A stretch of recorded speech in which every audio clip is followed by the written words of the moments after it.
Welcome back to our special edition of Indianomics, where we are discussing whether the series of steps taken by the Reserve Bank to improve liquidity will improve the situation of NBFCs, more importantly of housing finance companies and their borrowers, the real estate sector. We've been speaking with Mr. G. Padmanabhan, the non-executive chairman of Bank of India and formerly ED at Reserve Bank, Lakshmi Iyer, the CIO debt at Kotak Mahindra Bank AMC, and Samir Jasuja, the co-founder of Prop Equity. Samir, if you can give us a little more graphic explanation or detailing of the kind of money needed. Is there a number to the amount of incomplete projects, any number to the exposure of these incomplete projects to NBFCs, and therefore how much trouble we should expect? So there are two parts to this. We'd come out with a report earlier where we had said that $50 billion of real estate is probably not going to get constructed very soon. There are projects that have been delayed for a very long time. And those projects have been funded also by some of the NBFCs and some of the banks as well. If you keep that out, fresh real estate development that is under construction would be another about $75 billion, which is in progress at various stages in the top 15 cities. So, you know, a large part of it is coming through the retail financing, retail housing finance loans, but at least 20 to 25% of that would be coming to the developer through the NBFC builder developer loan segment, which could be coming from the banks or from the housing finance companies. Okay. No, the $75 billion would be something like a 5 lakh crore number you are looking at. And yes, that's the overall construction in progress in the residential sector as we speak right now in the top 10-15 cities. And a quarter of that was coming from NBFCs.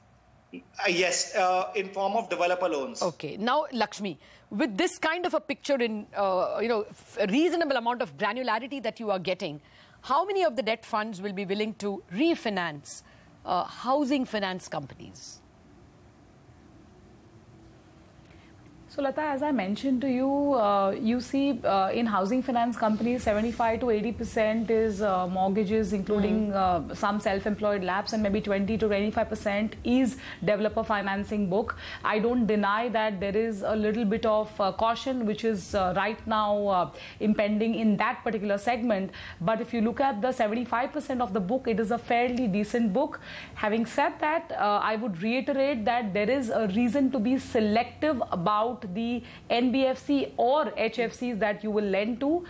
It will not be en masse lending, which used to be a case till a while back. So I think that is where mutual funds will exercise caution, including people like us who would want to wait and watch it out, irrespective of what one were to guide due to an outcome. So I think it would be a very, very selective game that we need to do. You are not saying, but I'm hearing that you may be okay with HDFC, but you may not be okay with several other names. Mr. Padmanabhan, that is what is the crux of the problem.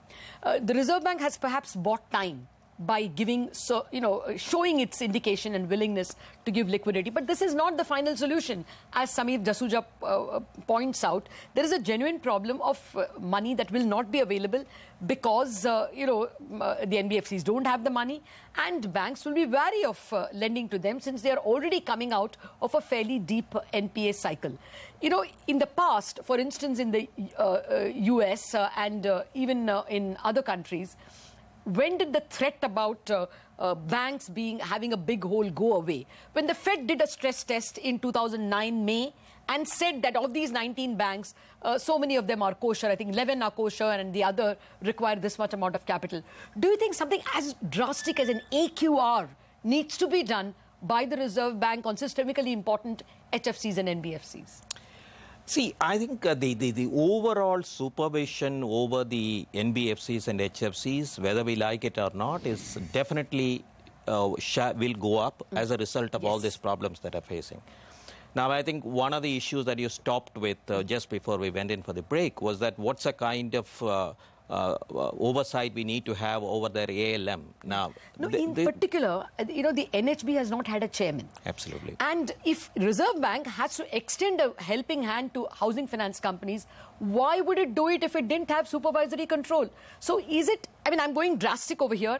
I'm asking you if the housing finance regulation, NHB may have a developmental role, but housing finance regulation should come to the Reserve Bank and they need to do an AQR. Is that the way forward? Yeah, I mean, it has to be, as long as these powers, the supervisory powers, are with a single regulator. To the extent possible, it becomes possible to see across the system, because there are interlinkages, rather than seeing this system in a segment, and that ultimately you miss the elephant. I mean, that generally happens. But having said that, I think clearly one thing, of course, which I don't entirely go along with what you are saying, is I think the way in which an institution has to function and has to go forward need not entirely depend upon whether the chairman is there or not. Okay. I think this is an issue. I think there are several experts who are already there, and this has to be taken forward. So I think what got missed was when this change happened, as I said earlier, from they moved away to the capital markets.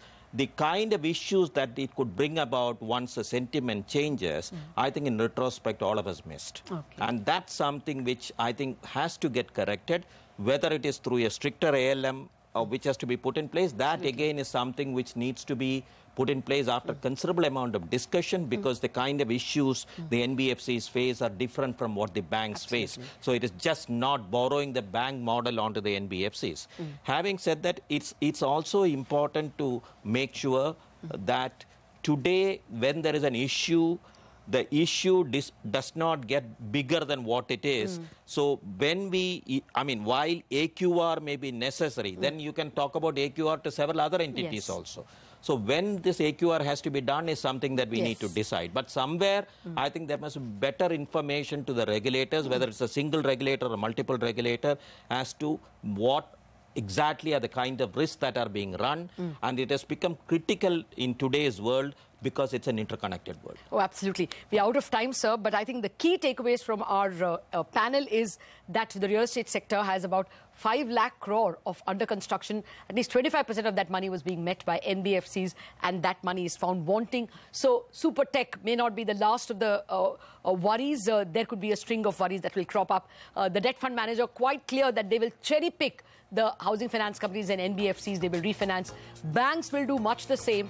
But the important point coming from the former regulator and the banker is that you will have to prepare for a much stricter regulatory regime of NBFCs and housing finance companies. I would go a step further and say that housing finance companies need to be brought under the Reserve Bank so that an AQR is done. But as Mr. Padmanabhan points out, it's important to time it correctly, and an AQR at such a juncture could actually be adverse to the sentiment. The Reserve Bank has bought time. We will have to see how it can be used constructively. We wrap up this edition of Indianomics on that note. Thank you very much for watching.